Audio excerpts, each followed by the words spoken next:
നമസ്തേ ബച്ചോ. ഹിന്ദി പ്രേമി മണ്ഡലത്തിൻ്റെ ഇന്നത്തെ ക്ലാസ്സിലേക്ക് എല്ലാവർക്കും സ്വാഗതം. നമ്മൾ കഴിഞ്ഞ ക്ലാസ്സുകളിൽ അക്ഷരങ്ങളും വ്യാകരണവും ചില പദപ്രയോഗങ്ങളും അത്യാവശ്യം അറിഞ്ഞിരിക്കേണ്ട വാക്കുകളും പരിചയപ്പെട്ടു. ഇവയെല്ലാം നിങ്ങൾക്ക് ഉപകാരപ്രദമാണെന്ന് കരുതുന്നു. ഇനി നമുക്ക് ഓരോ ക്ലാസ്സിലെയും പാഠത്തെ അടിസ്ഥാനമാക്കിയുള്ള പ്രവർത്തനങ്ങൾ പരിചയപ്പെടാം. ആദ്യമായി 5ാം ക്ലാസ്സിലെ കൊച്ചു കൂട്ടുകാർക്ക് സഹായകരമായ ഒരു പ്രവർത്തനം നോക്കാം. സമധ്വനി വാലേ ശബ്ദ് അല്ലെങ്കിൽ സമാൻ ധ്വനി വാലേ ശബ്ദ്.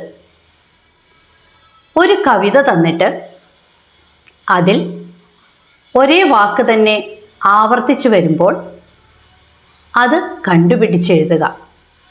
അതായത് ഛോട്ടി ഛോട്ടി, പ്യാരി പ്യാരി, ഠണ്ഡി ഠണ്ഡി എന്നിങ്ങനെ ഒരേ വാക്കുകൾ തന്നെ ആവർത്തിച്ചു വരുമ്പോൾ കണ്ടുപിടിച്ച് എഴുതുക.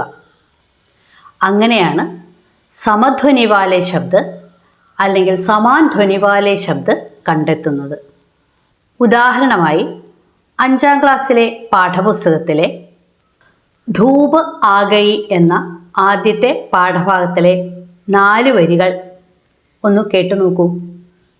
ധൂപ് ആഗയി സുബഹ് സുബഹ് കി, കലിയാം പ്യാരി പ്യാരി മഹക്കി, കലിയാം ക്യാരി ക്യാരി മഹക്കി, കലിയാമിത്തനി സാരി മഹകീം.